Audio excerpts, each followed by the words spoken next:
Hello, folks. Hi there. So it's another episode of Würfel Cast, episode 36, with the topic of the day: top 10 games that need a reprint, That's true. and not a footprint. That would be a good topic, I think. Many of them have one.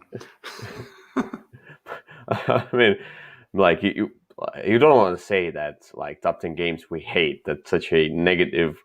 That's such a negative energy to it, the title. And if you say top 10 games that need a footprint, that Doesn't make yeah, sense at all. it's a hidden message there. Okay. Let's stump. Okay. But yeah, we're gonna do usual podcast vidcast, and we're gonna start with the recent plays as well. Here it is. Boom. And for that, we'll probably need the screen to share. And that will be an amazing, the one and only, the BGG website. Mm-hmm. So what do you think about the BGG website? Do you like the new look? Not really, but that's okay. I can use it. It's usable. Why don't you like the new look? Things aren't where I want them to be, but that's fine. Yeah, because you probably have been on the Board Game Geek website for a long time, and then now you have to kind of readjust. Relearn where everything is, but that's okay. Yeah. I have to do that every time my computer software gets updated as well. Yeah. But I mean, it is. It's more fresh, and if somebody comes to an older website of Board Game Geek, the older website feels extremely outdated, like it's from 90s. So the new one at least feels more fresh, and I think it will help the website as well. Is your recent play a website game?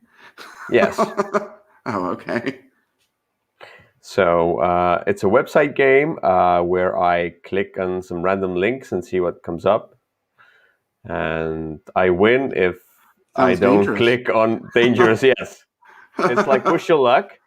Eventually you get to a dangerous website and you're bust. Then you have viruses. Okay, no. But yeah, let's get to our recent plays. And Kyle, would you like to start? I'll start.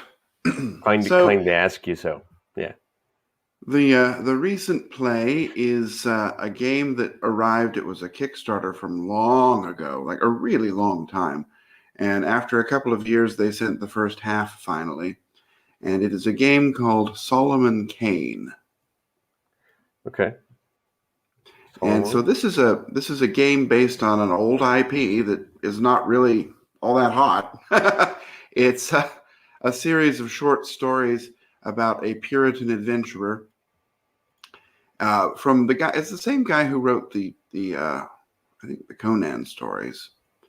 And anyway, it's what you do is you've got the box comes with I think 7 or 8 spiral bound adventure books. And so you start out, you set it up, you play through that adventure. And they're based off of the stories, from what I can tell. And you'll play through them, but they've got sort of different branching paths. So it won't necessarily follow the same path the story made. And you don't really control, you're not a character, you're one of sort of virtues that are controlling Solomon Kane, kind of working together to get him through the adventure. And you'll play through, some of the adventures are rather long, like 4 or 5 hours, and some are rather short, about 3 hours. And and I don't know that they're really rather short, but you just kind of work through, and then you'll draw cards that will tell how the different other characters in the story are going to be interacting. And based on what happens, it will tell you that you're going to go to a different result. So if you get a certain number of things, you'll go to page 4A. If you get another number, you'll go to 4B. If something else happens, you'll go to 4C, a bunch of different options, and they'll take you through the story, and you'll have different benefits or penalties depending on how well you do at different areas. It's really quite an interesting story game. It's more like reading a book than playing a game, and I would say it almost feels more like that than even Sleeping Gods did, just because really all you're doing is playing through the story. I really enjoyed it. I've played through 2 of the stories now, and I'm looking forward to playing through the rest. The rule book, however, is really very, very bad. There are some things that are not listed in there, and the only way to find them is to go through the appendix at the back and read a bunch of keywords and things. And so it takes a lot of effort to get into the game and to figure out how to play it. But once you've put in that effort and played through a couple of rounds and done a bunch of things wrong and then figured out how they're supposed to work, it can be a really enjoyable game. Okay. Yeah. So I liked it. I don't know that I'd recommend to people to go out and buy it, but if you really love the IP, which I doubt anybody does, or if you're looking for a fairly lengthy and in-depth story game, you might be interested in checking it out. Okay. All right. I see.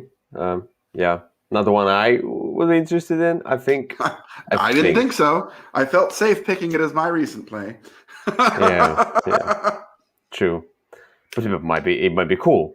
It might be cool anyway. So to try it out at least at some point. So the only problem is you can't just try it out. You kind of have to commit to at least 2.5 hours.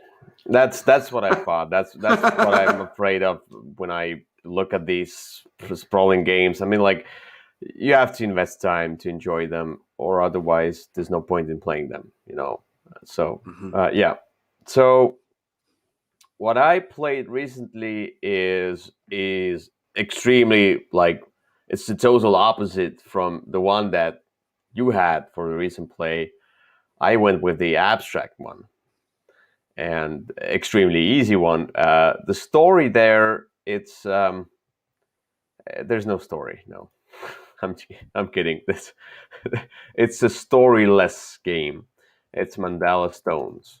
I mean, like, there's a story behind the Mandala Stones themselves, I'm sure, historically, but I mean, like, there's a story behind making the game, probably.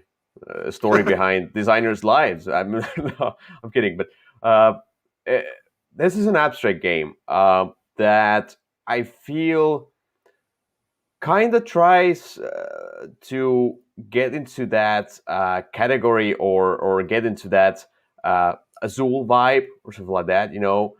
Probably it would be like, it's from Board and Dice, so it would be their Azul, basically.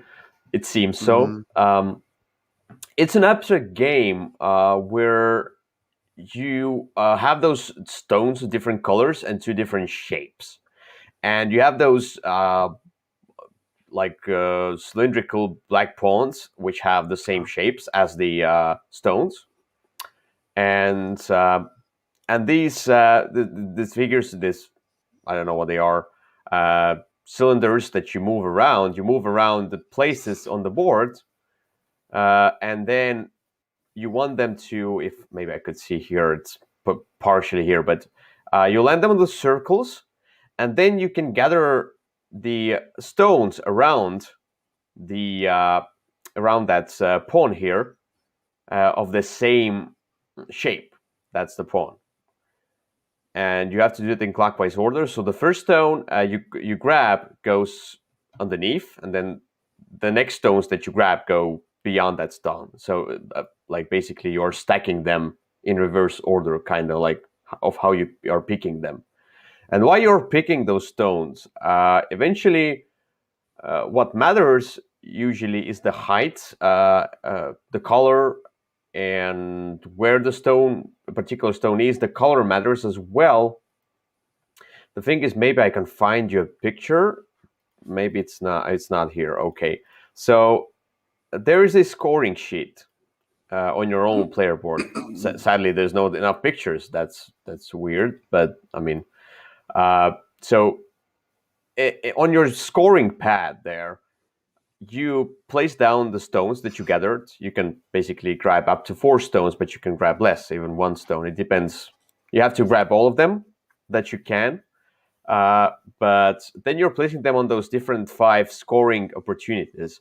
And based on where they are, they score differently. Like, for example, if you score a stone on top of the pile of your scoring pile, which is the third one, then and it's a third stone, then you get like 3 points. But if it's a fourth stone, then you score only 1 point, something like that. And one of the places is based on how many different colors are in that column of stones that you have, or how many different heights of stones you have on your player board, etc. So extremely easy, to be honest. It just you have to see that. There's no picture of that here. But eventually, you can see it partially, maybe like on the left side, because you can see here it shows 6, 4, 2, 1. For example, this is one of the scorings.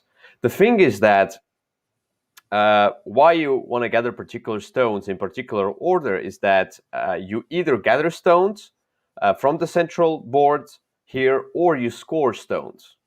And when you score stones, you have to pick 2 columns of stones which have the same color, at least 2. It might be also 3, 4, or 5, but it must be at least 2 of the same color. So I like, for example, I pick that column which has the red on top, and some other column which has the red on top, and then you score the top stones only, which means that the stones beneath become now available, and maybe you can score them later in later rounds through other colors. It's really hard to explain like the concept of it. It's abstract, it's strategic.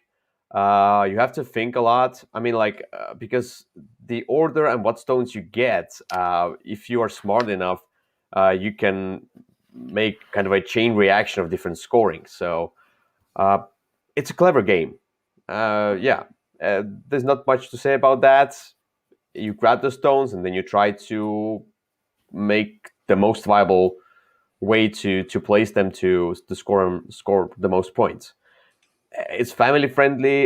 You have some end game scoring cards as well. Like, for example, if there is only one shape of stones present on your board, or your board has to be empty, or it must be only the height of 1 on each of the scorings, etc. Something like that. It's or you must have all 5 different colors of stones in your play. Like, these are like end game, like extra 7 to 10 points, basically, something like that.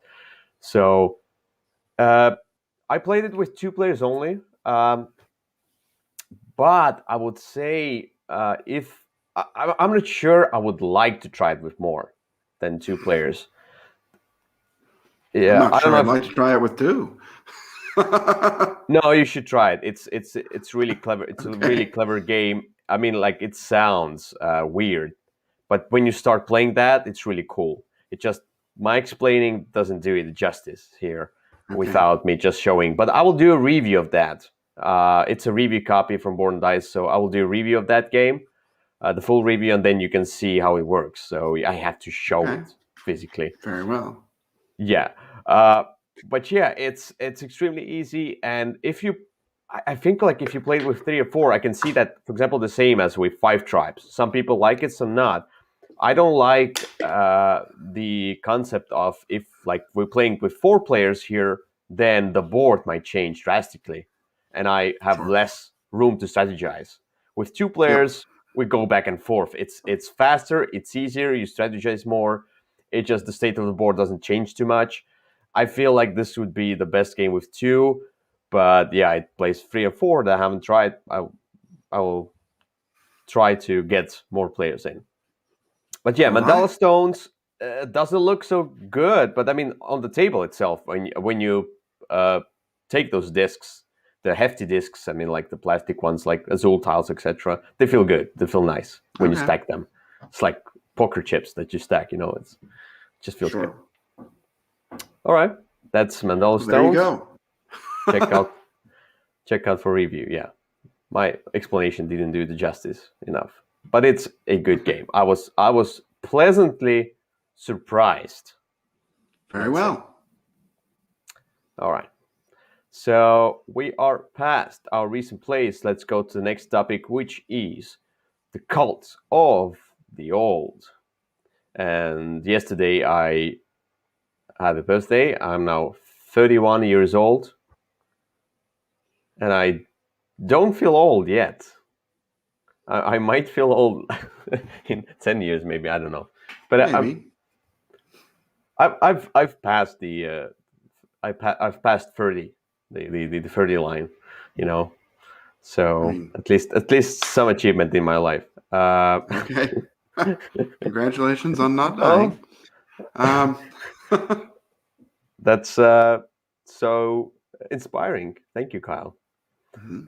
Anyway, yeah, let's get to Cult of the Old. Kyle, is there a game that's maybe at least 30 years old that you wanted to highlight? No, it's not 30 years old. It's about a little over 10 years old. Um, Oh my God, that's an ancient game.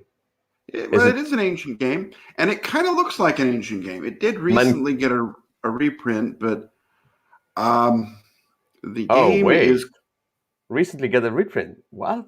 yeah, about a year ago it got a reprint. Then it's Cult of the New. Um, Okay.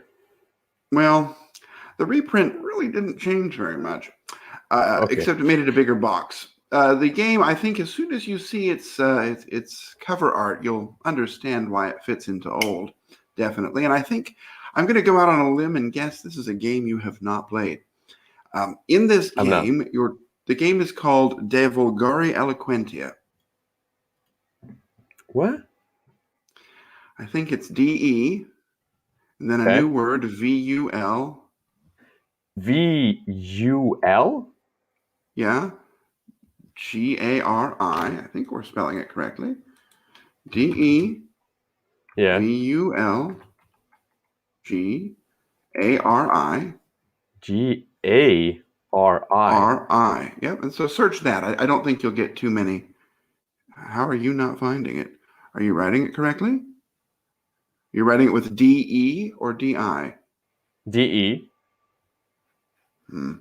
Maybe I'll have to send it to you because I Just am send it. definitely able to see it.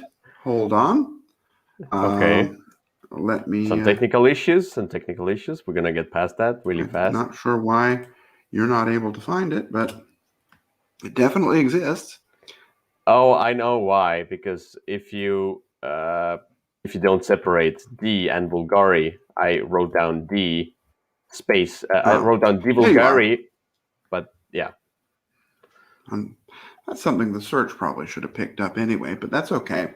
that's PGG. So here you see this game, and you look at this picture on the game, and it just says, "You absolutely want to play me." Um, it's the artwork is a little bit dated. It's one of those games that I think uses about every shade of brown that there is. So in the game, what you're trying to do is you're working on influencing the development of the Italian language. That's the theme. And you're doing that by doing different tasks. So you can collect manuscripts and they'll get you points. You can try and place yourselves in different areas, which will get you points. And the most fun thing, you can try and improve your social status. Eventually, you can become some sort of a lord, or you can enter the church and try to become the pope, and lots of different sort of politicking things in there, which is really just collecting and spending cubes. There's not a whole lot of, the theme is very interesting, but it doesn't really come through that well. But the game itself is pretty fun to play, and it doesn't quite feel like any other game that's out there, even though what you're doing is a lot of things that are in other games. So it's one that I think has been forgotten a little bit by time. Even though it did have a reprint, I don't know how many people bought that reprint. Two? But well, I know at least one. and But it's long been one that I've really enjoyed, mostly just because it isn't quite like anything else. And even if it's not really a looker, it's definitely one that if you were to find, you might want to really consider trying because it is quite enjoyable. So I looked at the deluxe version, and then I looked at the usual version, and I'm I confused. think you're looking at the. I think you're looking at the deluxe here. Yes, this one is deluxe, but I mean, like, where is it? The like metal coins or something? Seems like they have. From what I can tell, the deluxe version included a bigger box. Okay, because look, I see cubes, I see Yes. discs, Hmm. I see smaller discs, and though probably the meeples from Barony, It's the true. night meeples, There are shaped meeples. So that was. I don't know that I would go out of my way to buy the deluxe edition and unless it was the only one that was available. probably the maybe the metal coins, but maybe what are these? I think These those are are turn coins, round. They might be. I think this is a digital rendering. I the deluxe version isn't really very deluxe. I think it's using that oh, word, that it's term, very you can see it loosely. here. So, Hmm. oh, but it seems like these coins aren't the original coins from the. They look like the. Oh no, they are. Maybe they are. But I mean, yes, it's so deluxe. It's amazing. That's an untrue statement, but it's an enjoyable game nonetheless, Yeah, and it's an old one. yes, it is. It looks like that. So we So are I assume you have not played it. no. It seems like we're going down the route. It's the second episode of the Cult of the Old, and we're going down the route of just take a look at some ugliest games out there, like the golden ages I had last time, and Well, then you wanted to continue the trends. Thank you. well, somehow, sometimes a game that's older sometimes doesn't look as good as a newer one, and that's okay. It's still enjoyable and still worth considering. Yeah. So my Cult of the Old game, the one that I enjoyed immensely many times, many years ago, maybe not so many, but quite a few years ago, when I discovered it in like I think 2013, uh, probably because of the reprint. This one is called Arctic Scavengers. Hmm. We've always talked about that. There's the newer box, the older box. I had the older box, which looked like that. And there's also the really old edition, the 2009, which is not beautiful at all. And the newer edition is better. No, I mean, like the newer first kind of this usual version was better. And then eventually they had the recon version with the box was better. I don't know if the component, I don't remember, but it had some like an expansion, recon expansion in it, like a so. And this is the game that is extremely cool because it uses the deck build mechanic, and it was the one where like at first we played like Ascension was our first deck builder, as plain as it could be. Ascension, I think, was one of the plainest deck builders out there, but we loved it. You know, it's just the deck building mechanic itself. Then we went to discover more, and we realized like there's such a game that called Arctic Scavengers, and we played a ton of that because this one uh, has a twist on deck builder. Yes, because it first of all it uses the it's in post-apocalyptic world, which is cool. It uses the multi-use side of cards, so the cards have those symbols on the side, and when you play those cards out, you can like draw more cards from them, or you can go digging. If you go digging, it's kind of a like push a luck element where you are digging through the pile of cards, so you can get some cheap or some junk or some cheap stuff that you don't really want, or you can get something good of the pile. And some cards are enhancements. So it's cool. Like not all cards are just you can play it for its ability or something like that. They are like multi-use, multi-icon things, and you can enhance some cards with other cards. Or like refugees are just points, like 1 point. Basically, you have to gather the most people at the end of the game into your colony, then you win the game. Um, some other cards are a lot of people, but it's also pointless cards during the game. So there are many twists and turns into what cards are, how you use them, etc. But the cool part about that is you also have, it's maybe here, the symbol here, you have the skirmish phase. And the skirmish phase is basically the one where you want to leave some cards. You don't want to play them out, and you leave them, you put it face down in front of you.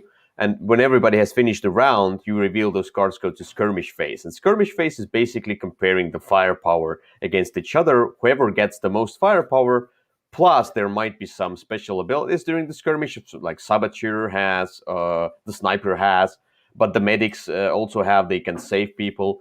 So you try to kind of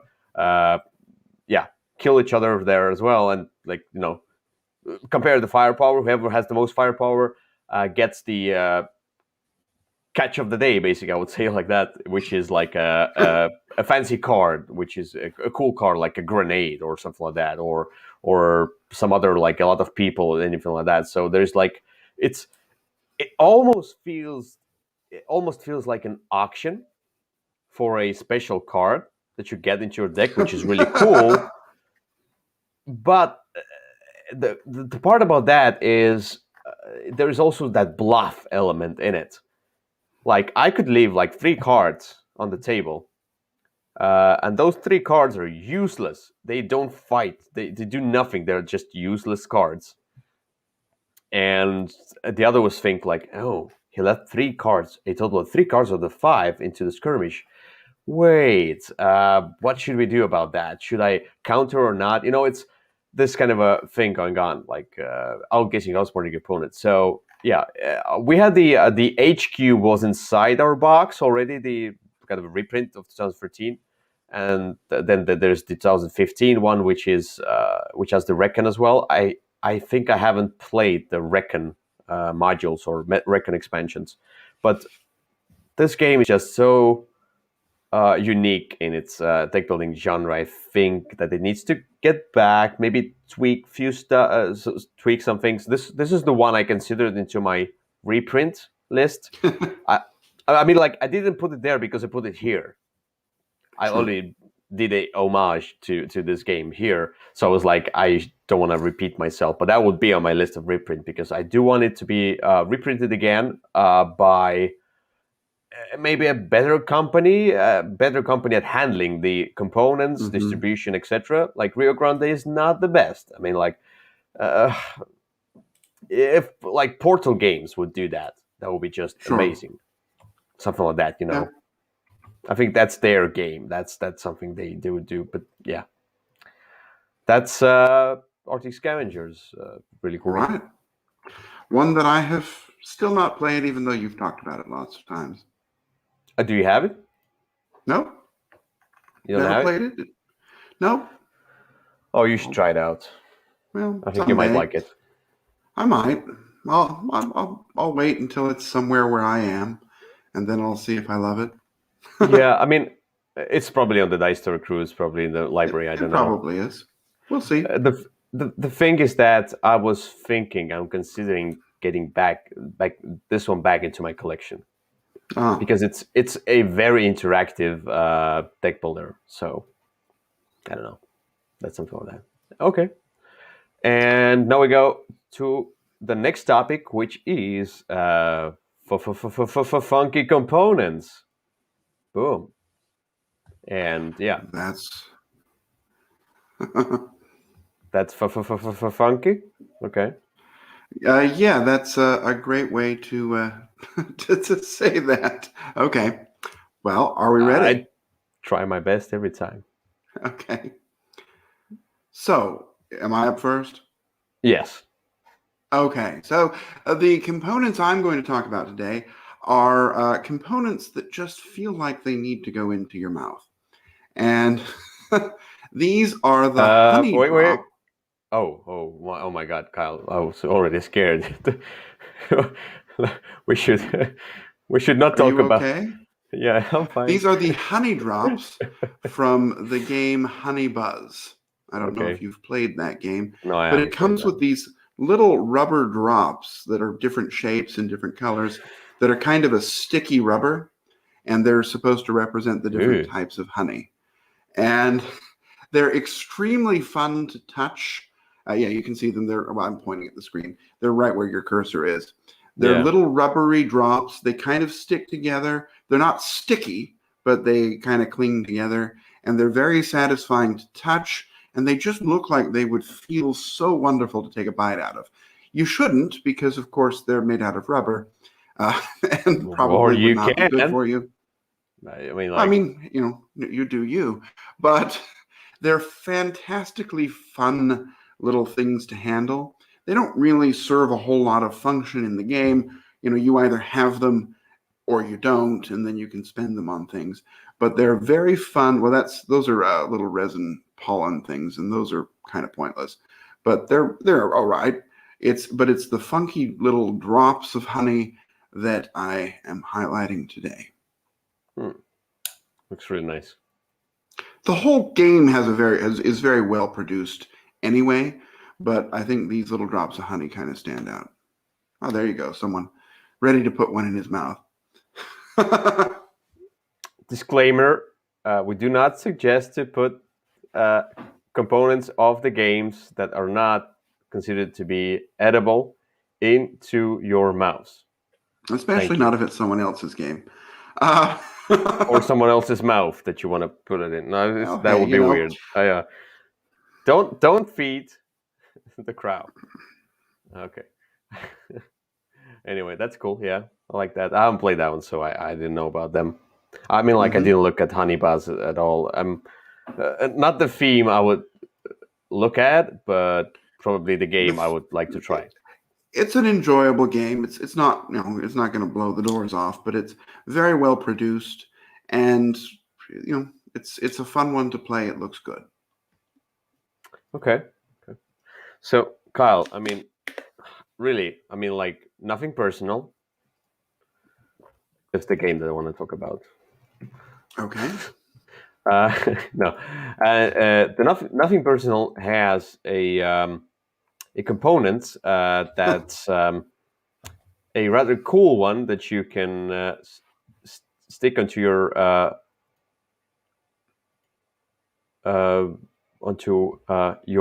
hand, and that's the ring, the golden ring or whatever it is. The other tokens are cool as well, but the ring, I don't remember exactly what it represents. I haven't played this one in a long time. Some kind of a first player, something like that, or the kind of the controlling person, something like that. Right. But it's cool. It had some kind of thematic reason to that, why they had it. But yeah, it's just a cool, nice thing that you can just wear if you want to. I mean, it's an accessory that you can just, stick onto your finger and then just go outside and just forget about the game, throw the game away. But I don't know what you... If you want to buy the game just for that ring, I would suggest to think twice before you do that. That's not... It's not the nicest ring. It's not the Jubilee. Yes. Yeah. It's not made of gold. Disclaimer, yes. But I think it's a cool component. It's a cool addition to the game. It's a well-produced game, in my opinion. Overly. Okay. So, nothing personal, Kyle. Nothing personal. There you go. All right. So we are done with our usual topics, and then we're going to go to the topic of the day, which is top 10 games that need a reprint. And to emphasize on that, I mean, it's not only about the games that are out of print, because when I started looking to add games to that list, I was like, I need to see if it might be reprinted or not. And there are games that I was like, oh, I haven't seen this game in a while. I'm sure it's never going to be printed. And then I go to forums and see, oh, new version announced or something like that. Like, for example, right.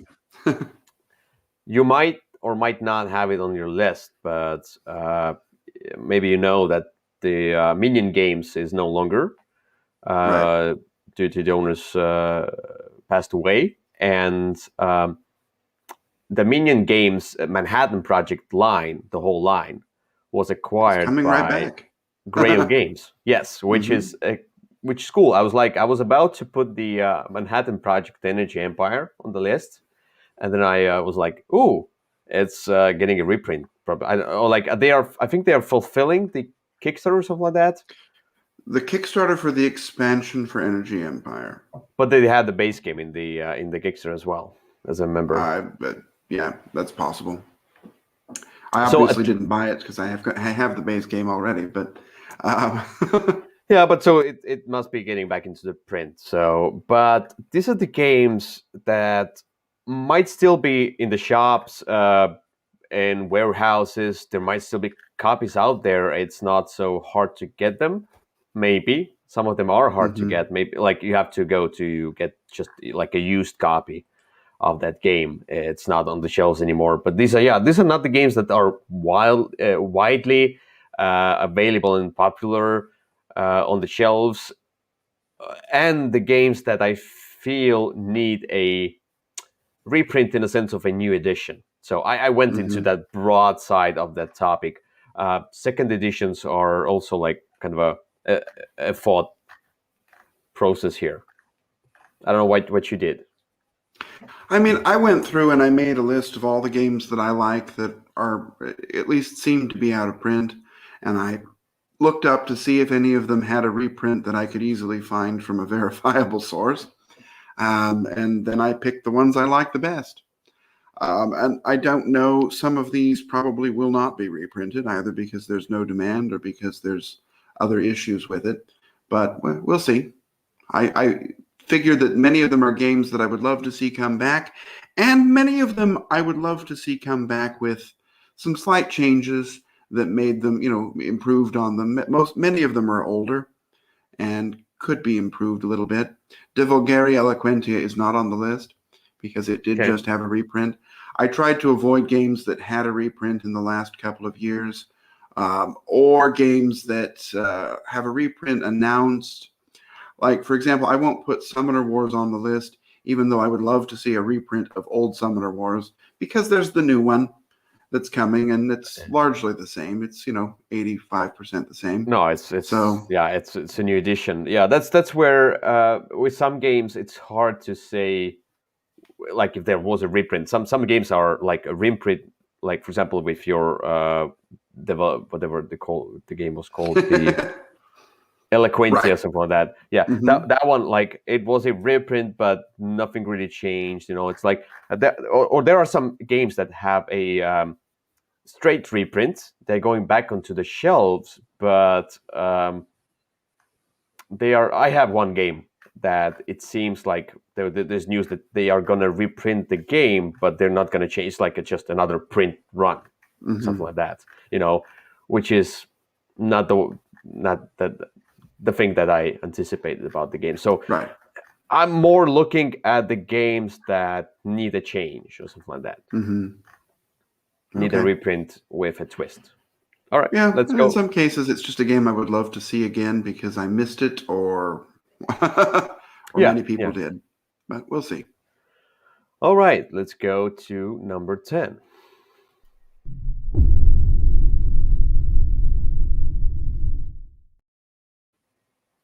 All right, Carl, what's your number 10?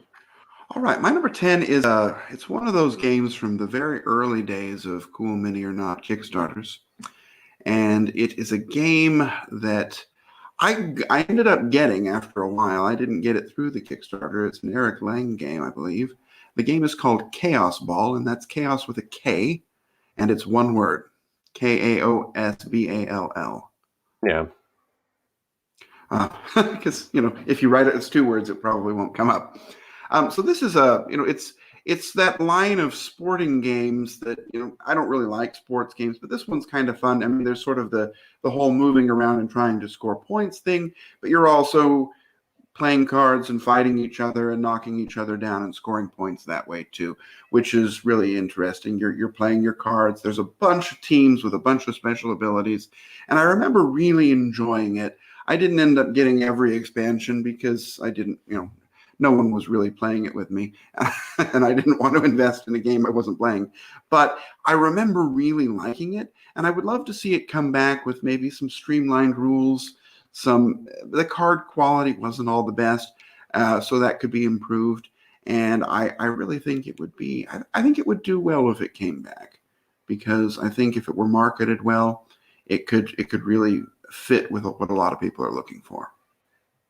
All right, yeah. That's probably the Eric Lang's version, or shoot at Blood Bowl, something like that. Yeah, I never played Blood Bowl, but it's kind of that style of thing where it's not just, running back and forth and scoring points, but trying to do things to knock each other down and use your special abilities to maximize what you're able to do. I think why not? That's the one I would like to maybe try at some point. I mean, like, why not? If it comes back to print, yeah. Sure. And I don't think it is, but there you go. The big companies, they want to go for the games that bring a ton of money, and with them, like, if they put out a game and it's not a hit right away, then it's done. It's like Fantasy Flight Games does that, and etc. Right. So discontinue that right away. All right, so my number 10 is a game, also an older one. It's from the company's earlier days. That company does not exist in a way because it merged into another company.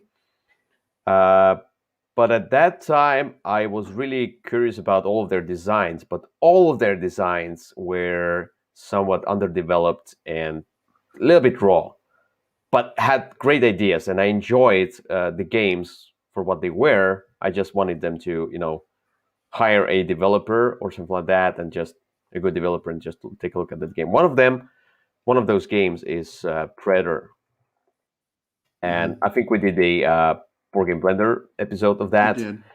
And yeah, this game is about the Roman Empire, whatever. But this one uses dice as workers. That's what it's about. Yeah, it uses dice as workers, and you have to pay for those workers.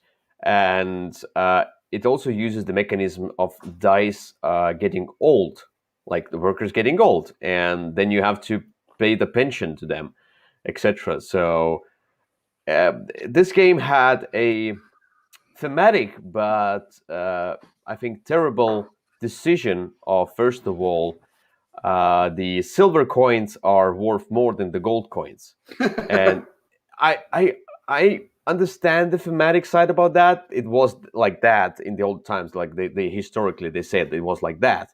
But I mean, like, don't mess with the gamer's mind. Don't do that. Just forget the history for once. It's not a extremely historic storytelling game.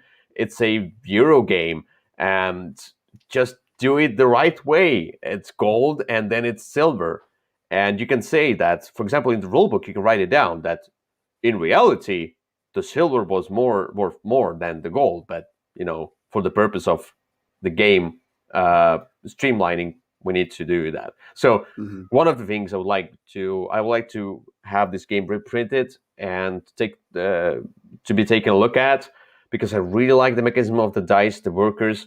I want the coins to be changed, maybe the components to change a little bit, but it's a rather colorful game, and I like how you build up this city. The biggest problem the game had is the balance. It just the tiles, some spots and things were underdeveloped. It's there are some balance issues or some of that, some broken stuff in the game that didn't feel right. But this is the one that has such a great idea, and it works so well that it could be the next Kingsburg or Stone Age. It has this vibe. It's not difficult. It's extremely cool mechanism of workers and how you train them. So you have to train the workers so they will go to school, and then whatever, then they get a trainee thing, and then you can start using them, and then they start getting older and older. So it's such a great thing. So yeah, sure. Predator, my number 10. Yeah, I've played that one. It was enjoyable. I think it could use a little bit of a slight rework to the rules and maybe some other changes, but I enjoyed it. Yeah. All right. So let's go to number 9.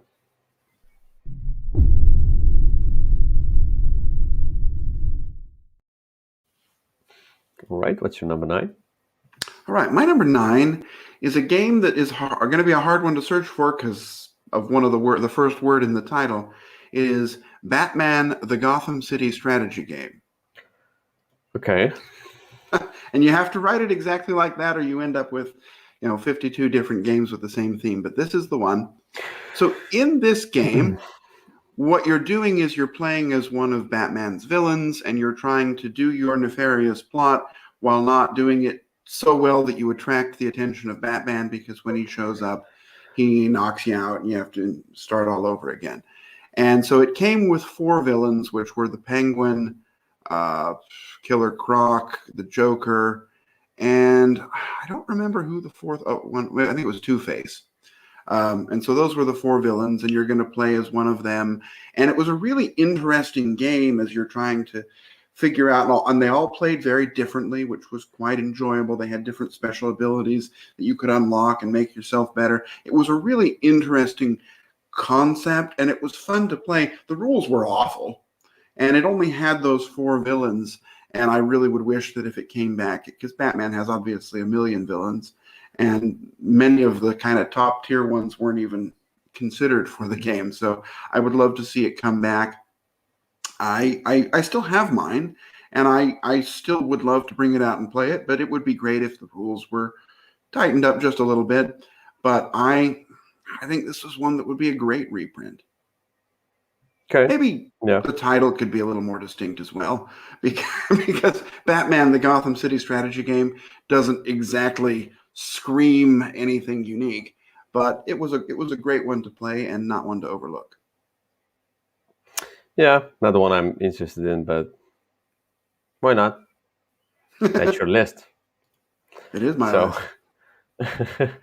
It is? Okay, I'm sorry. Yeah. So, yeah, my number 9 is a game I think you would agree on, because you have played that one.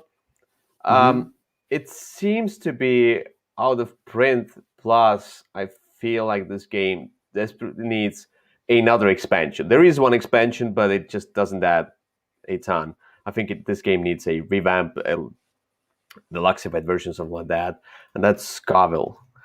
And why I think this game is out of print, I shouldn't. Okay, so I feel like first of all, it's hard to get this one.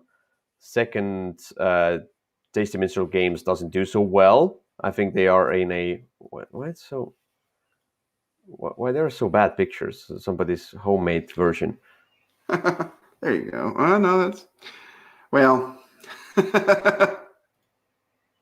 Well, what I want to say is that this game needs a revamp. It needs it also needs someone to take pictures of it.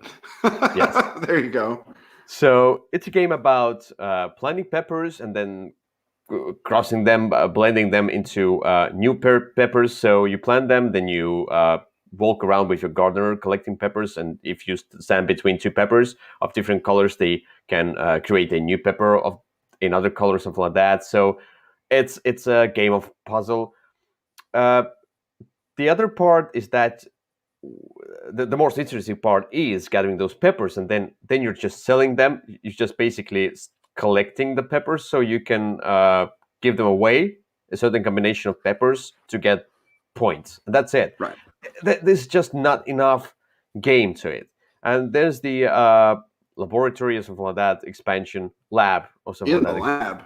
Mm-hmm. Yeah, which basically allows you to breed your own peppers in your own little land. It doesn't, a few times. Yeah, it doesn't twist the game enough. I mean, like, it doesn't add anything new, something that I haven't seen before. So, I mean, like in this game. So that's why I feel like this game needs another expansion, overhaul. The components I like the components and stuff. So why not? The looks are great.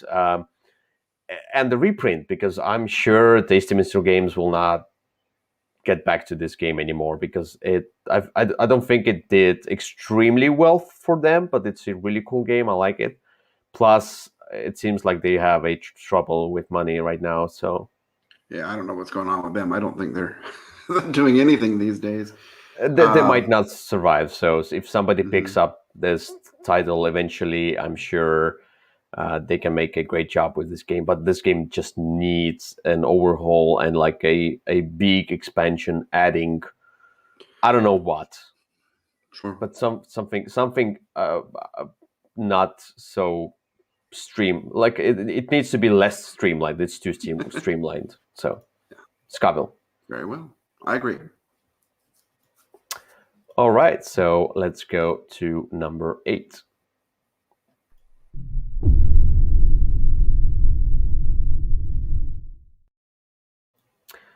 All right, Kyle, what's your number 8? All right. My number 8 is a game that I don't know that it made a big splash in the US, but I got it when I was living over in Germany. It's called Jenseits von Theben, which I think is probably just Thebes in English. And so this was. Oh, the Uh, Thieves? yeah, I think that was what the English title was. The one Yeah, that's the one. where you take the tiles from the back. Okay, yeah. Yeah, Okay. exactly. And so this was one of the first games that had one of that time track Ooh. that's now in a million games now, where you'll take a certain action and it has a cost, and then it's not your turn again until someone passes you on the time track. And what you're doing is walking around Europe and the Middle East, and you're collecting books, and then those books are going to help you to have more efficient pulls from the bag, because eventually you'll go down to those dig sites at the bottom half of the board, and you'll look at how much knowledge you have about a certain area, and that's going to, there's a dial that you can then spend a certain amount of time and pull a number of chips from a bag.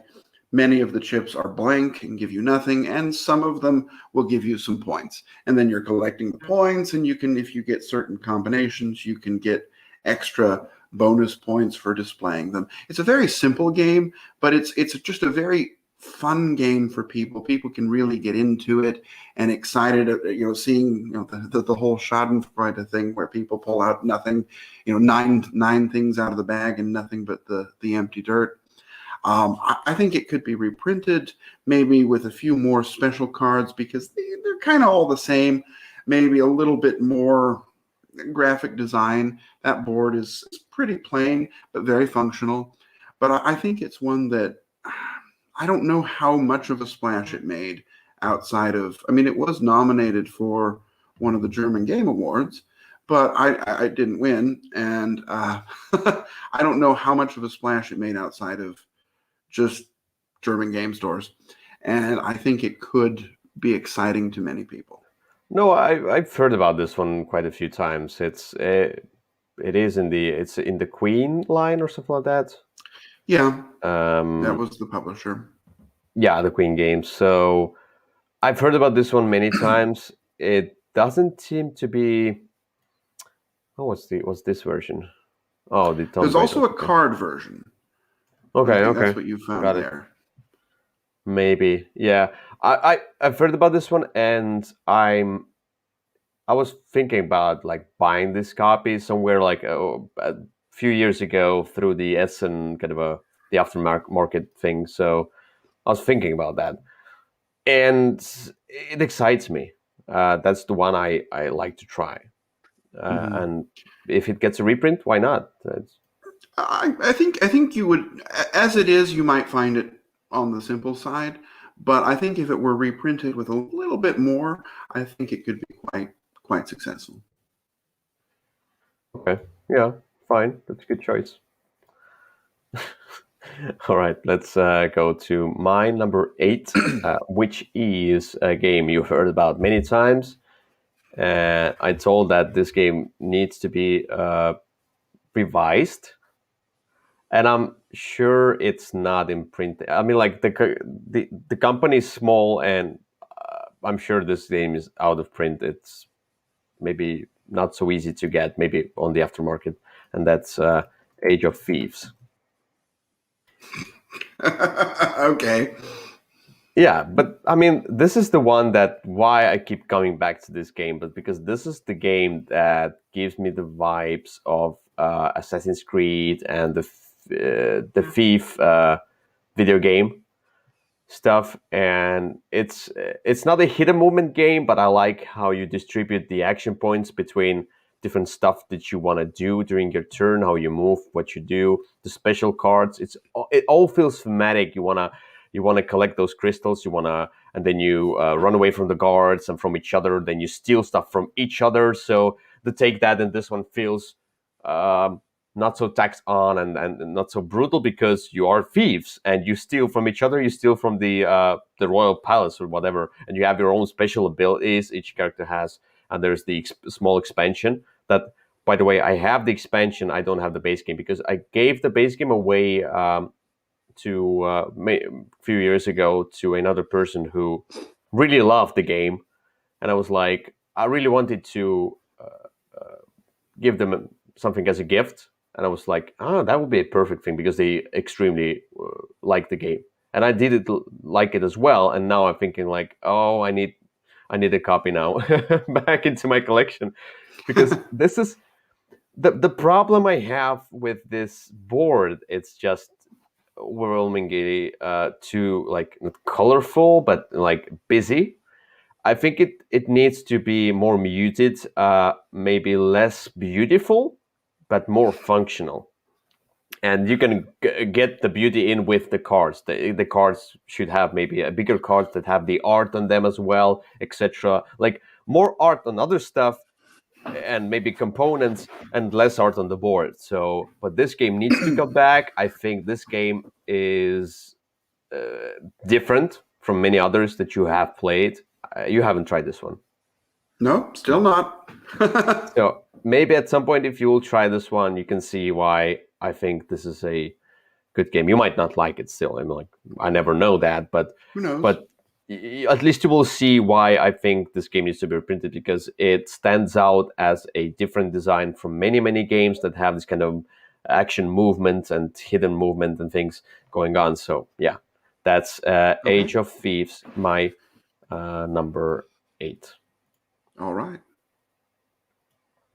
Let's go to number 7.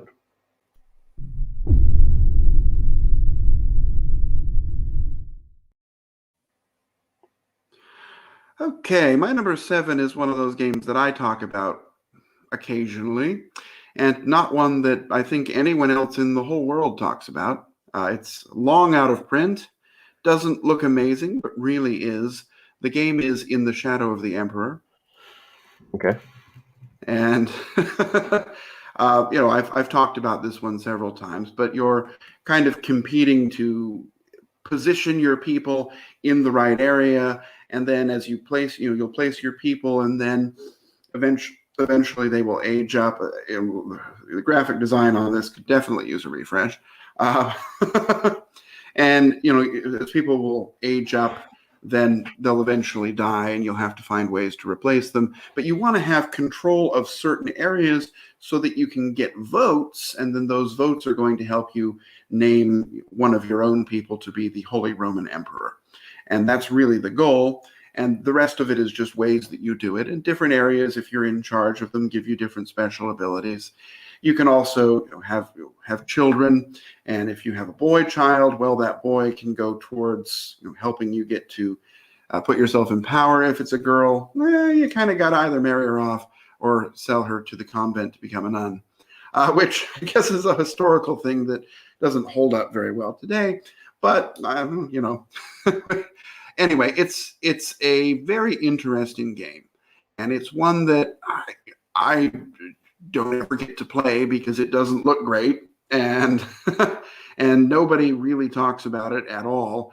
And I think if it were to come back, it definitely would need to have the graphic design of the board could be retooled a little bit so that it looks a little bit less like a flow. Well, it looks kind of like a flow chart right now.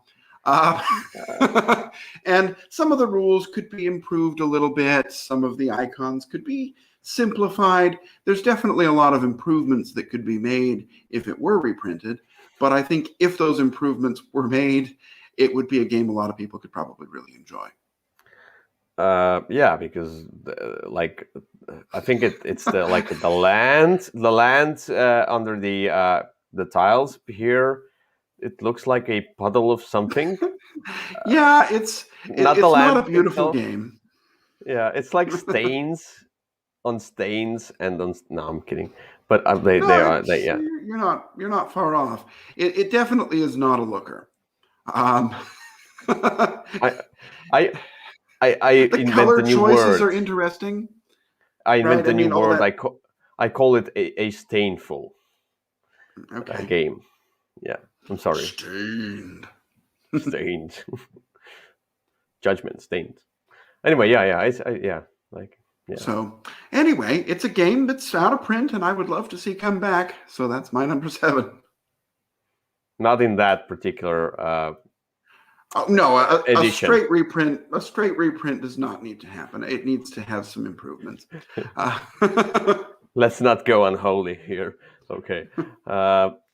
So my number 7 is another game that I've been talking. Like these are the games I talk about a lot because I feel like this game needs a lot of attention, and maybe at some point somebody will hear me and just think about like, oh, Ilya is right. We need to reprint this game. Let's make 10,000 copies. Okay. But this one is called Hit Zero. Yeah. I mean, this is from Space Cowboys, and it's Asmodee and etc. So they are the ones that just do not reprint games. It seems like if the game isn't a hit, like was with Time Stories at first, it's not gonna last. It's just not gonna last. But this one, I feel it's a great game. I think this one is a prototype, but you can still see the how the game looks like. No, It that looks doesn't about matter. right. The cards look like they are printed cards, Oh, they might be. like not Maybe the they're sleeved. maybe sleeve, not the actual component. I don't know. But anyway, this game is about zombies and your team. You have your team of survivors, and then you need to go through different rounds of picking the routes. And the routes can be harsh, or they can give you resources, but mostly they will take away the resources and the lives of your teammates from you, and etc. So it's extremely simple. There's a bunch of zombies coming at you. You roll dice and see if you survive that, and it's a push a luck. It's random, somewhat. I mean, the biggest Yeah. flaw of the game is not its randomness, because it kind of feels right here. It feels okay. It feels like it fits. The biggest I problem mean, is it's a the dice replay. game. Yes, the biggest problem is a replayability, because there are not so many cards and components in the game. It's just not enough. I mean, like it needs maybe few extra mechanics for those who want to make it more difficult or more, complex in choices. And it needs extra locations cards, etc. It needs more of the same as well, it seems. So the new resources of like that, or maybe powerful extra weapons that you can get, but they are one-time use, and then maybe they have a downside to them, like a corruption thing. It needs something like that. So it needs it's out of print. It seems like it's never gonna come back.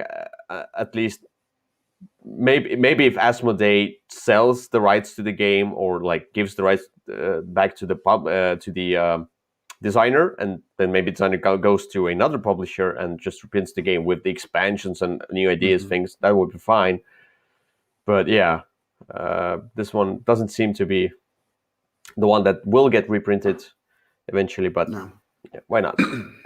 Space Cowboy game, and I think a good game just needs All right. a good new touch by somebody new, a new publisher. Right. All right, so All right. let's go to number 6.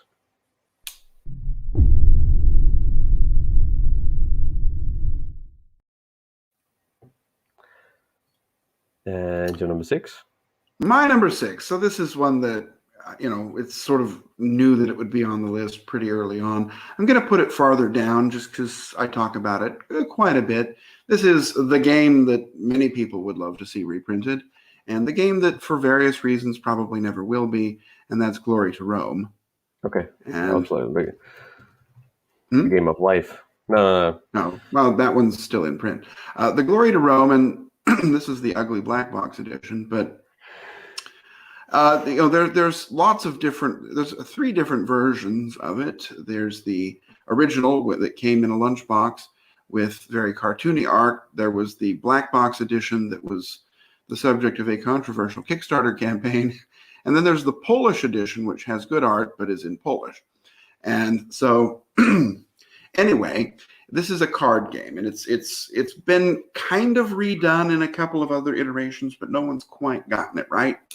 And what you're doing is the cards are very multi-use cards, so they can be used to pay for resources. You can use them to bid for actions because you have to play a card to do a certain action. You can use them as sort of store them up as points. You can use them to build sort of an engine of getting more things when different actions are taken. You can build them as buildings, which is how you actually get the points, and then they give you a special ability. Lots of different things going on here, and it's just really not quite like anything else. Uchronia tried to reprint it, Montai tried to redo it, Import Export tried to redo it. None of them really got it right.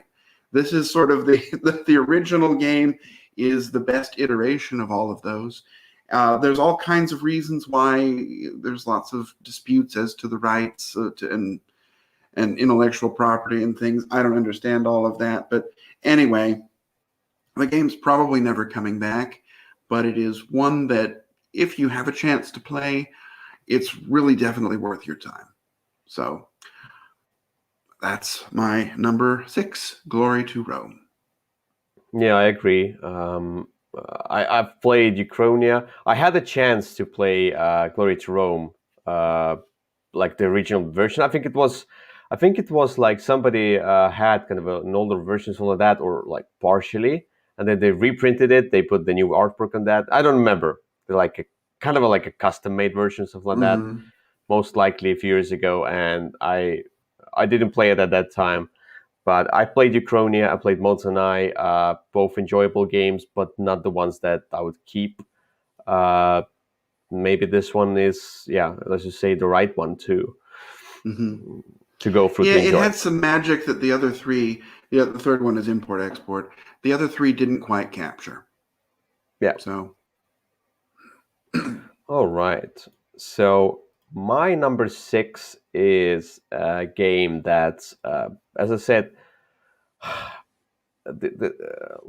haven't said, there are some publishers that print a game, and then if it's not extremely successful, they will never print it again, and they hold the rights to that, and then it just sits out there, and nobody can get it, and then it's not the marketing for that is not good enough, and the games are maybe not so.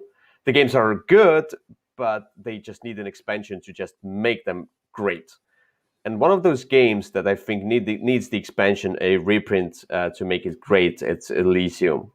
So it's another Space Cowboys title. So at first I liked, I do like Space Cowboys design team, and I'm like as a design studio, but I don't want to say I like them less because of that, but maybe I do, because I don't like that the publishers print a game, which is cool, nice, but just maybe tiny bit underdeveloped, and then they never release an expansion or a fix for that or reprint that. They don't they try it out, and then they think, oh, it didn't sell so well, let's just abandon it. There are some games that just get lost in the mix of many games coming out each year, and I think Elysium was the one. If somebody would reprint Elysium nowadays with slightly updated rules and expansion, I think it would be a hit. I feel like that, because it probably would. Lots of people really like it, and I really liked it when it came out, but I have some issues with it now. But maybe they would be fixed in a reprint. that's the thing. It just needs a reprint to face those issues and make it even more. It's because this one feels like the Seven Wonders vibe. It's in the same line. It's easy to grasp. It's just set collection. It's in the same vein. The art, the overlooks. It feels like if you put those two games next to each other, Seven Wonders and then Elysium, it's something like from the same family, though they're different games. They feel like that. Mm-hmm. But Elysium has those different decks that you mix and match, so you can have a different game, kinda. But there's only like 8 decks in the box. If it would have another 8 decks, Right. that would be amazing. Like 16 decks to mix and match, that would be great. But this one is you use those columns to grab the cards from the center, and then as long as you have that particular colored column, then you can use that. But you have to spend 1 column each time you grab a card, and then you grab those cards. We have kind of a special abilities, but they kind of boost your ability to get more points and collect sets.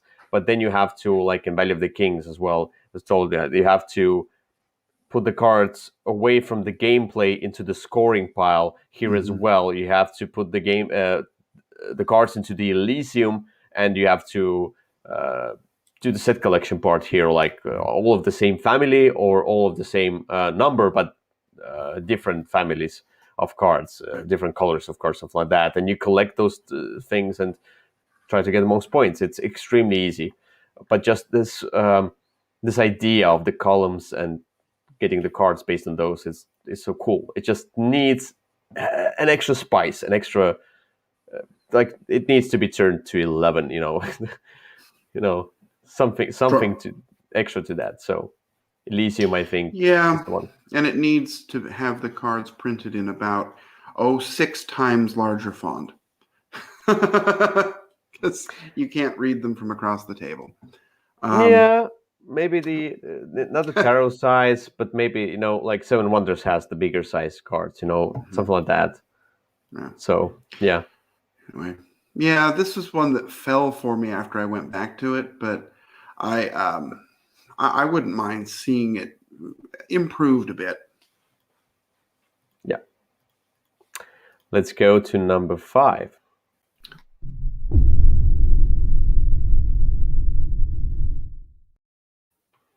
All right. Number 5 is one that might be a crossover for us. But this is one that needs to be reprinted and reworked just a bit, and also have an expansion with a little bit more stuff. And maybe the 7-player count doesn't need to exist. But the game is Kings of Air and Steam. And this is one from way back in the early days of Kickstarter. Also, I believe, from Tasty Minstrel Games. Yeah. And it's an interesting game where you have large plastic airships and you're driving them around doing things. There's some rules on the movement, and then you're trying to collect things and then bring them to your rail depots and then ship them so that you can kind of get your points. There were a bunch of special abilities which were really interesting. You could play it with 7, but maybe best not to. And then there was an expansion promised that never came about. It didn't do well on its Kickstarter. I don't think the game had a great groundswell of populist support. And so it just kind of disappeared. But it was a really good one. And I think if it were improved just a little bit and maybe some of those ideas from the expansion incorporated and, brought back by a publisher that's actually still alive, I think this would be one that people would be excited to receive. Yeah, the expansion needed to the expansion. I think it had something to do with the improvement on the 2-player game. Mm-hmm. Some contracts and things you could do, and it had some kind of a fix for the special powers. Like there was some kind of an imbalance. Some powers were stronger than others, and I saw that some of the powers were just better than others. So it needs to have a redesign in the powers themselves. But overall, yes, a good choice. All right, so my number 5 is another game from Tasty Minstrel Games. It seems like we are choosing I do choose a lot of same publishers because that's how it is. I mean, like I had some publishers that were my favorites, and I always was excited about each of their games, and then as the time went by, I was excited less and less and less. But this game is from Tasty Mr. Games. It's called Eminent Domain. And to be honest, I'm not sure. Eminent Domain had some expansions, but first of all, the expansions are hard to get. Not all of them, but the newer ones and stuff like that. It's. I think everything from Tasty Mr. Games right now is hard to get. So, but this one is another way of implementing deck builder into with some other mechanics. So this is a role selection deck builder, and I really like that. You collect those planets, and then you build up your deck with these cards from the center. This is something the Polish version, but it doesn't matter. They all look the same. And these are basically like roles that you can do, navigate or conquer a planet or do the research or whatever, do the production and stuff. And the base game was good. And also there's the follow action there as well. So if you play something, the other players can follow you and do the same. Cool. The base game was nice. I like that. But the base game, first of all, there were ships of different sizes, but that didn't matter at all. I mean, like, it seemed like they made it up front so they could sell expansions later, you know. I don't know, like, it just didn't make sense for some things to be there. And it felt like this game was not the whole game that it could be. The base game was just not enough. It just, a great idea, but we need more gameplay in it. And then the first expansion came in that I tried that added some more customization. There were more expansions. I think there's like 3 or 4 expansions. So it was kind of a continued, but in a smaller and smaller quantities. And it seems like this game is now really hard to get, and expansions as well. It is. So I want this game to be revamped, redone a little bit, maybe a big box with like Essential Edition with the best modules from the expansions, because the ships of different sizes do matter now with the expansions, etc., which was cool. Now, like, there's reasoning why they are different sizes and things, and that the production resources, they were also like, why? Just for points? So that were not like unnecessary mechanic there, but with the expansions, they added like the meaning to them. They started adding meaning to each of the different game sections with the expansions that should have been in the base game. So yeah, the base game was kind of underwhelming, but with the expansions, it became better. Yeah. Anyway, Eminent Domain needs a big box, like a deluxe version, whatever, like just a big box Essential Edition with the expansions included. Mm-hmm. I may be revised a little bit. Okay. Let's go to number 4. I'm ready.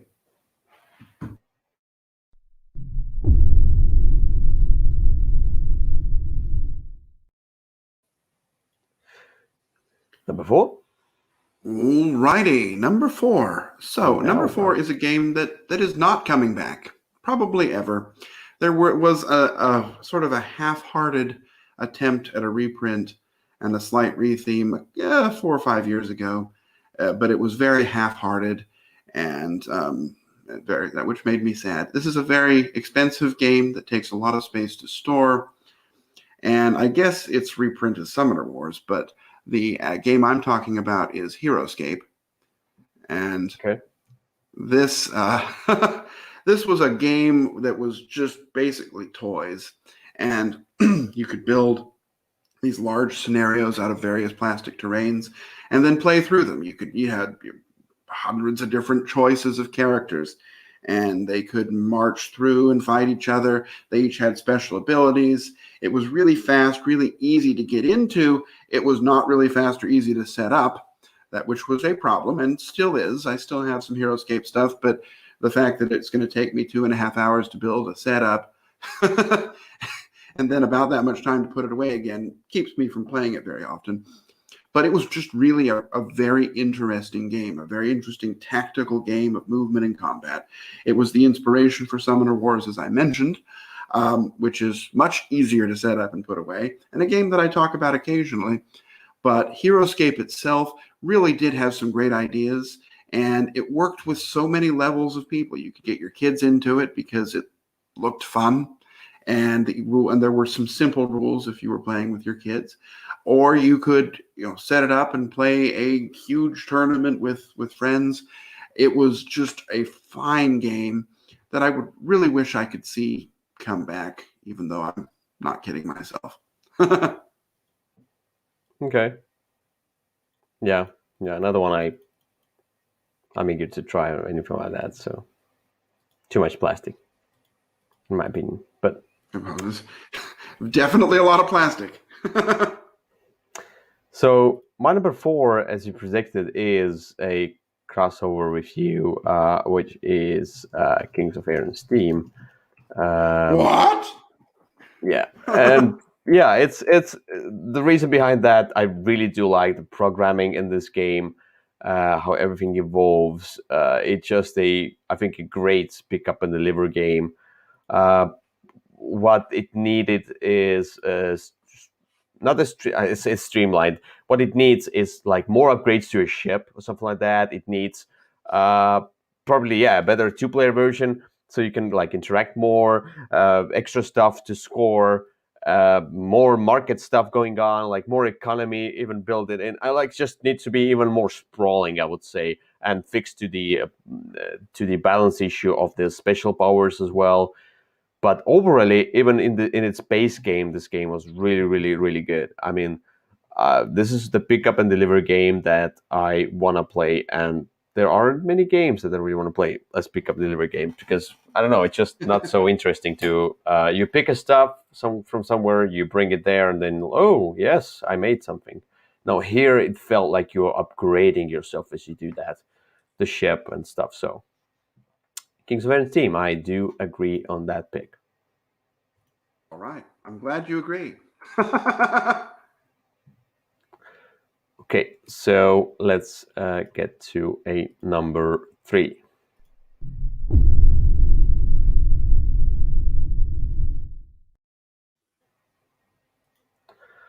All right, what's your number 3?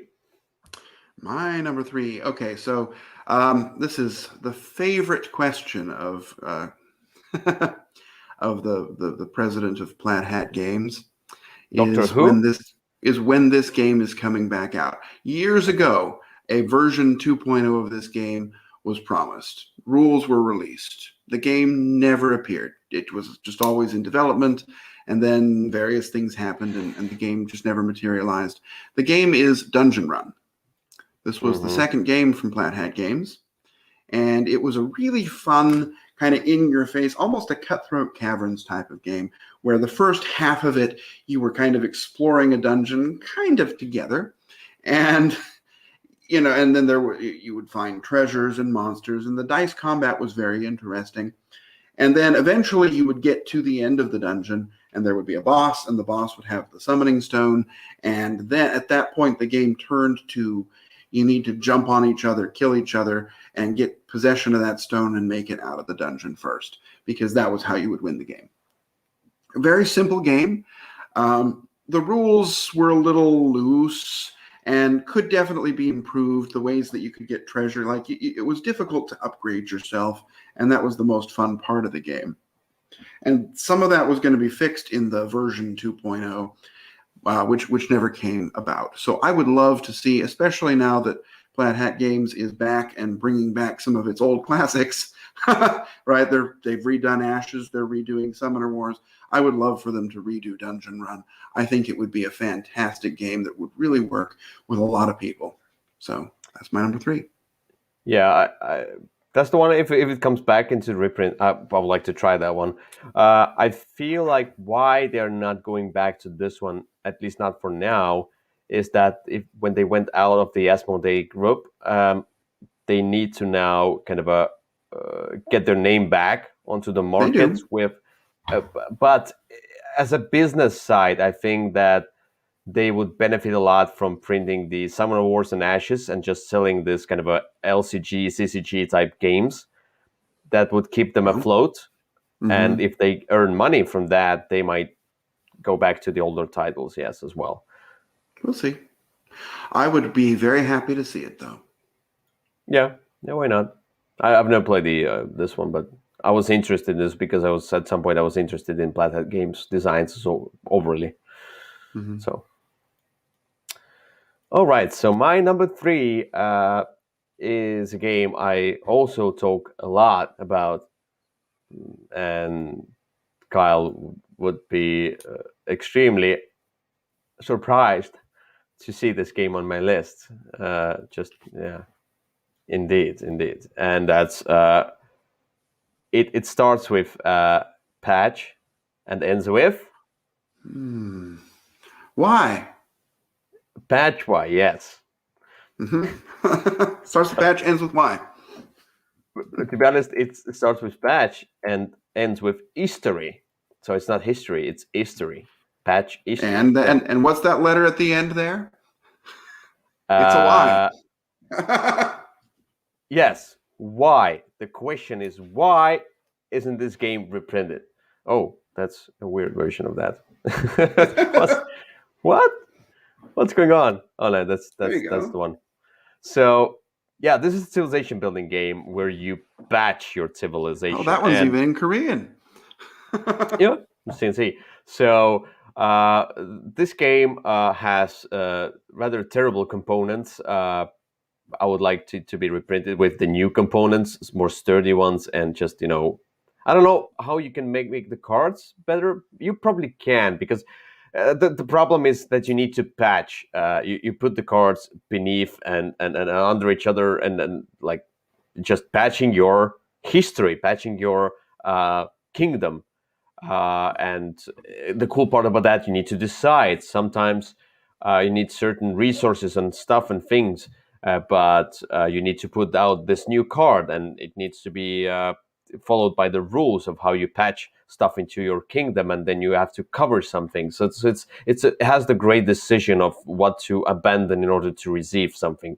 And the game itself is cool. I like the bidding, though it had some issues. So it just needs to get this game and get it back into the development, give it to the development team so they can just enhance what is already there, streamline a little bit, enhance a little bit, leave the game as it is. It's a great game. It just needs to be fixed a little bit, Sure. it needs a little duct tape there, so to hold the cards together That's eventually. fair. Mm-hmm. Yeah, that's a good reference. Yeah, the rules could be a bit streamlined as well, right?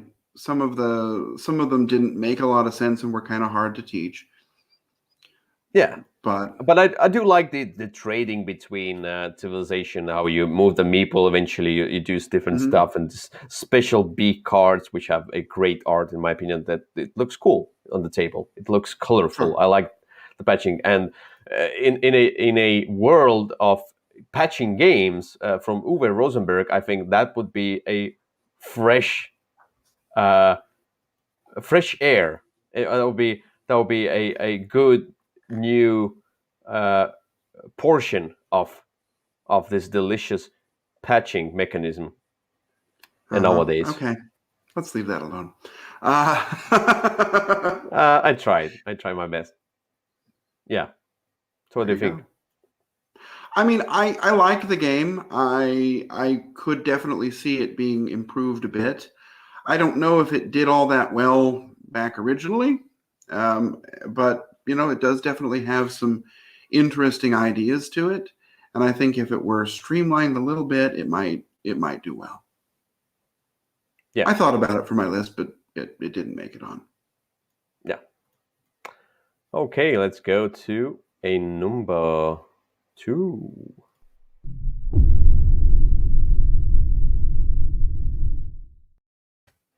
All right.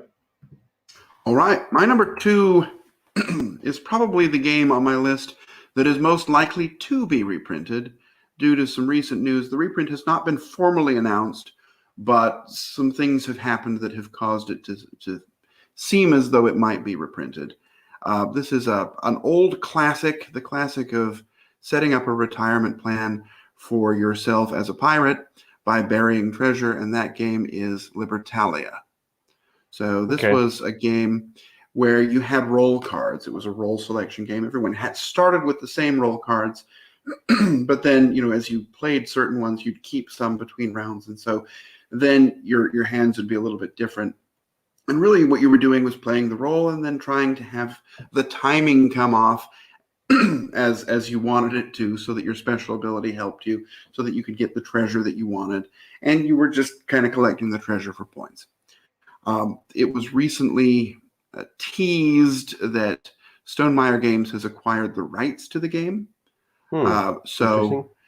And they have a project sale listed on their games in development. So that's perhaps what this is, but it has not been formally announced. So it can still be on the list.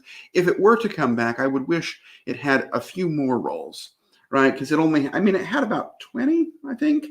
And I wish that, maybe it had 40 so that each game would be totally different. That would, I think, help it. Maybe the special abilities on the treasures might be, you could improve those a little bit. But on the whole, it was a pretty good game as it was. And it's one that I would still enjoy playing today. And it holds up really well even after all these years. It was... oh, sorry. I didn't show that it's Kyle's number 2. Oh, there you go. Oh, spoilers. Is that mine? It's yours? Oh, and then I'm not going to talk about that. No, I mean, like, I was... this game was hyped for me through the Dice Tower channel. The early days when I started watching Dice Tower channel, they talked a lot about this game. And then I played this game and I was like, what's this? It's a pile of dirt. It's not a good game. It's just a random mess, and I just didn't like the game at all. I just was extremely bored. Oh, no. Maybe the thing is that maybe playing this game now, many years later, as a reprint version, probably improving upon the first edition, if the reprint would come out, as a second edition, as you said, there are speculations. Then maybe, and it's Stonemaier Games, so I do enjoy their titles, and if it is Stonemaier Games, we're just speculating right now, as I see. But I mean, like, if that would probably make me try the game out again, and I might like it more. But I remember the role selection being just extremely random, with a lot of take that. I mean, like, there's the Mission Red Planet is the one I take as a role-playing game. That's my go-to role selection, not role-playing, sorry. Yeah, role selection game. Yeah, so, and this one just didn't do the justice. It just wasn't good. Okay. Well, I don't agree with you there, but I do hope it comes back. Yeah. So I may try it again. All right. So my number 2 is a game I'm sure... I don't think you anticipated this on this list, for me, at least. But I heard the news, like, not the news. I saw the pictures of a prototype of this game, like maybe a new edition coming up, on the Facebook from the designer. So this game is called Cyclades, and this is one of my most favorite games of all time. What? And yeah, the thing is that the components are a little bit outdated. There would be I would like to have a sturdier components, better like addition and things, and the how the board basically unfolds and things. You can improve on the base game. If there would be like a deluxeified, a big box with like essential edition, so like the Kemet, they did with the Kemet, they could do with Cyclades as well. Improve on what's already there, implement some expansion stuff in it. For example, many people who haven't played it with Hades expansion, only like there are different modules in the Hades expansion. Hades is one of the modules as well. So they played it with Titans. They say, oh, the Titans is essential to this copy of the game. I mean, like I would say Titans makes it a different game, and if I want to include Titans in Cyclades, I'd rather play Kemet. Very well. I'd rather play Cyclades with Hades expansion, and if it would be improved with a new version, like a Luxembourg version, that would be great. I would love. I would get it right away. I'm just like, well, I would like scream and then just rush and get the new edition because I love this game and I think it needs to be improved because it's getting old in its design. The prototype version I saw on the Facebook, it hasn't been confirmed. It seems like Matagot said that they are not planning on returning to this game in a new fashion. And I also read about them reprinting the game, but reprinting the version that they already have. So they are reprinting the already existing version, which is not something I would have liked to see. Which means if they are reprinting the old version, it means that they will not go and do the Kickstarter for the big box version. Why should they reprint the game then?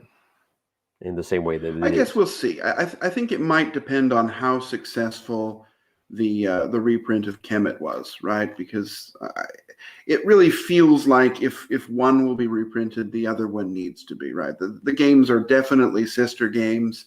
In fact, you can there's a crossover expansion for them. Yeah. And so I think if the Kemet version, which I think is in delivery right now, if it ends up being a success aftermarket on the Kickstarter, it was not a failure, but it wasn't a rollicking success. It made about 800,000 euros, which is not nothing, but it didn't make 4 million.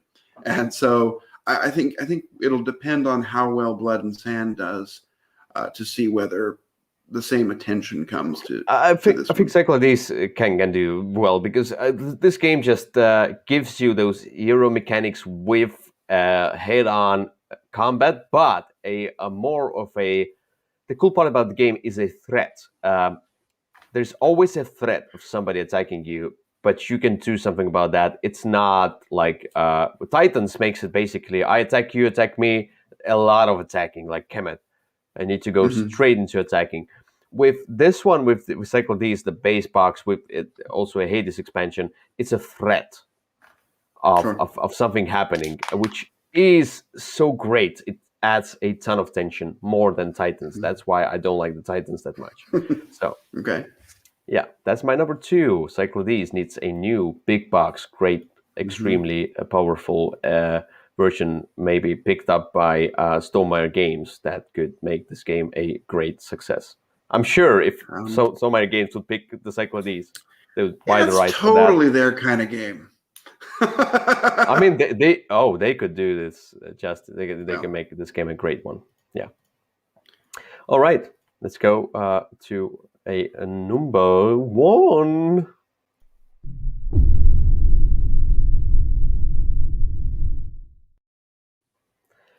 So we have a number 1. What's your pick? We do. My number 1 is a game that's probably not coming back, unfortunately, and that's largely due to IP issues. Although, there's a few versions of this game, and this is the best one, in my opinion, of course. But my opinion's right. The game is Chaos in the Old World. Chaos in the Old World has been on my top 10 list for pretty much as long as I've been doing one. This is the game of very different factions that each have different ways to win. It was kind of re-implemented in Blood Rage and kind of re-implemented in Cthulhu Wars, but neither of them really captured the simplicity of just what this game was. And it was a really interesting game with the exploding dice. It was with some area control. It was with 4 different factions and then a 5th one you could add in if you got the expansion. It's from the Warhammer world, and that's not a world I have a whole lot of experience in, so I didn't really know who the characters were, but they were all evil gods, basically, who were trying to dominate the world in their own special way. And there was some interest, sort of that the rage mechanism you see in Blood Rage, where you're trying to spend it and save it and delay your actions so that you can wait out the clock and have some free ones, that was definitely in there. And there was one of the 4 basic factions that did that really well. That was their special ability. There was one where you want to just have certain things in certain places. There was one where you want to kill everything. It was just a lot of different things going on here. Definitely a dark art style and theme, and that put some people off. But I really loved it, and I would love to see it come back. If it were rethemed slightly and needed to be for IP issues, I'd even be okay with that, because I wasn't, in on the core theme. But I just wish this one would come back as it is, and maybe have some more of the different factions, more than just the 5 that were available. Yeah. That would be my dream come true, at least for today. But I don't think it's going to happen. Yeah, I agree with you that I also don't think it's going to happen, because there are games that got inspired by this game and by the same designer. Basically, this Blood Rage, basically, it's like a successor to Chaos in the Old World, as he said about that.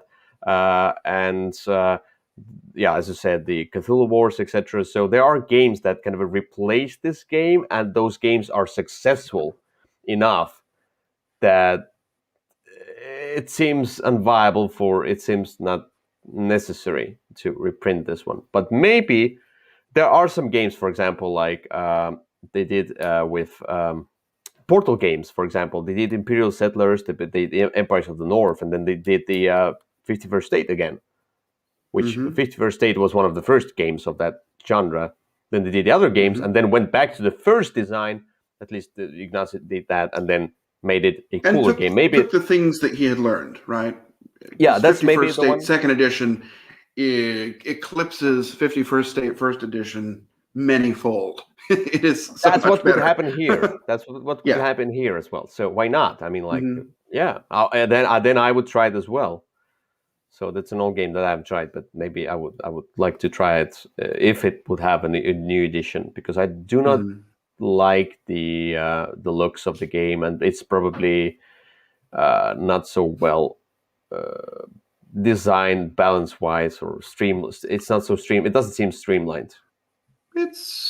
You might find that it's a little bit more streamlined and more modern feeling than you would think, but I don't know. I would love to see it come back. I would have a few changes if I were bringing it back, but that's fine. I think twice as many races would definitely be a good thing. Yeah. All right. So my number one, though. Cycle These, I do love this game. I wouldn't put it on as my first game that I wanted to be reprinted, because there's another game that it came to my mind just right away. If you tell me, give me a game that needs a reprint right now, first game that comes to my mind is Merchants and Marauders. And I feel this is the one that really needs a revamp, because it's such an amazing game. It's such a great design, and so full of flaws, because it's big, it's sprawling. It's a 4K pirates game. It's the pirate game out there. It did everything that I wanted from a party game. You go with the merchant ship, you collect the resources. It's like, because I played the pirate video games as well, where you go, you have your ship, you upgrade your ship into the new ship, which cool. Now you get the galleon and stuff like that, and then you can get the goods in. You buy them cheap here. You go to the next port, and then you sell them with more price, etc. You can fight the NPC ships, pirate ships, and things. Get them on board, and it's everything that the pirate game should do is in this game. The problem, some turns are just like that, and some turns are a drag, because in some turns you go to the port, and the port has a plethora of different things you do, and that person just sits there and does that, and it just doesn't excite me that what they do. I mean, it excites me somewhat, because what they do influences me, because we need to get to a certain amount of points. Now, one thing I don't want to see anymore is that maybe another end game condition, because I don't like the end game where it's to a certain amount of points, something like that. I don't like that in games. It just bothers me a lot. So maybe another twist, maybe after a certain amount of rounds or something like that, or something that makes like you do a certain amount of missions, and then the game might end, and then whoever has the most money at that point is the winner. So you shouldn't, just try to expand yourself and spend the money. You have to be smart about how you spend your money and where to get the money fast. The rule book. Bad. The expansion adds a ton of modules, which just adds even more complexity to an already complex game. This one needs an essential edition. With the modules from the expansion, it just needs a revamp. But it's the best pirate game out there that I've seen. I so much hope that they will come back to this game and make it a great success that it needs to be. Yeah, so I had this on my list, but it's still actually in print, and so that's why I did not. Right? I mean, Z-Man Games is still printing and distributing it. I mean, it's still in the same form it was. Yeah, you can buy it on the Asmodee website right now. Maybe it's the leftover stock, something like that. It might be. I don't know, but I wasn't convinced that it was out of print, and so that's why I didn't put it on my list. But it definitely was one I thought about. Anyway, the version that exists today is the version that has some issues. So I would not mind it coming out with a little bit more streamlining. Maybe cut an hour or two off of the gameplay. Yeah. It's too long. It's also my list, as I told you, is not about the games that are out of print. It's more like I also need a new edition of them, because the print that they have now, maybe it's a popular game, but it just, you have other games right now. You have newer designs that just outsmart. It's eclipsed by so many other titles, but the theme of this one, the mechanics of this one are so great that if you take a nowadays developers look at this game, you might do it you might make it a better game, more fit to the nowadays world of gaming. Because just printing out this game, the same edition, I don't see why it's. Yeah, I got rid of my copy because that's my protest against not just printing the game to do the new edition. I love this game, but it huge issues. It's imperfect. Yes, that's the problem. And I don't have 5 hours to play just one game. I'd rather play than the Pirates, some video game or something like that. No. Sure. So anyway, that's Merchant Marauders, my number one. There you go. And here we are. We're done. We're done. Yes, another list is done, and we're gonna be back in a 1 week. Why? Because we skipped last week. I couldn't make it, and so we had to postpone it to this week, and then we're gonna get back to a regular schedule. So the next episode, which should have come out on 1st of May, will come out on 1st of May, etc. The next topic that we have will have. I think the next topic is economic games. Is it? We have. Yeah, we have. You can see it on our channel. We have. We planned we planned episodes for the next whole month, and yes, top 10 economic games is the next episode. Of course, we do the usual stuff on the episode, but yeah, the topic of the day. Then the next topic will be on 15th of May, the games best with maximum number of players. And then May 29th, we have top 10 cooperative games. That might be a great list. That's what everybody's interested in. Yes. And I think the max player count list will be difficult. It will, but we'll see. Yeah, economic games is not so difficult. You already know my number one. I'm sure. Oh, I have no idea. Okay. All right. Well, we'll have to see that next week. Indeed. Anyway, thank you for watching. We see you another time. Bye, bye, Bye-bye. bye.